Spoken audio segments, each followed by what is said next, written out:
Hello guys, welcome to my channel. இன்றைக்கி நம்ம செல்ல பெயர்கள் வந்துட்டு இங்கிலீஷில் வந்து எப்படி அந்த மாதிரி சொல்கிறது அப்படின்னு தாங்க பார்க்க போகிறோம். அதாவது இப்போ உங்களுக்கு புனைப்பெயர் அப்படின்றதுக்கு நம்ம இங்கிலீஷில் வந்து என்ன கேட்குறது, இது மாதிரி தான் நம்ம பார்க்க போகிறோம். ஃபர்ஸ்ட் வந்து மோனிக்கர் அண்ட் நிக் நேம், இது ரெண்டுமே வந்து செல்ல பெயர் அப்படின்னு நம்ம சொல்லுவோம்.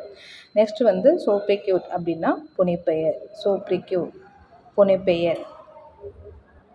நெக்ஸ்ட் வந்து ஏலியஸ் அப்படின்னா வேறு பெயர், ஏலியஸ் அப்படின்னா வேறு பெயர், ஏலியஸ். ஓகே, மோனிக்கர் அப்படின்னா செல்ல பெயர், ஏலியஸ் அப்படின்னா புனைப்பெயர். ஸோ நெக்ஸ்ட் வந்துட்டு பை நேம் அப்படின்னா கூடுதல் பெயர், பை நேம். உங்களுடைய பை நேம் என்ன அப்படின்னா உங்களுடைய கூடுதல் பெயர் என்ன அப்படின்னு அர்த்தம்.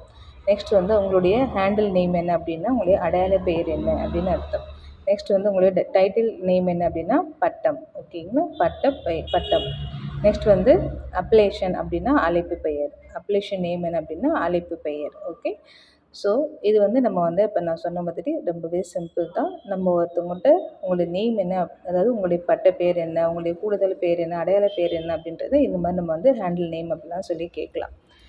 ஸோ உங்களுக்கு இந்த பதிவு பிடிச்சதுன்னா மறக்காமல் லைக் பண்ணுங்கள். இது மாதிரி வீடியோக்களும் மறக்காமல் நம்ம சேனலை சப்ஸ்கிரைப் பண்ணிக்கோங்க. தேங்க்யூ.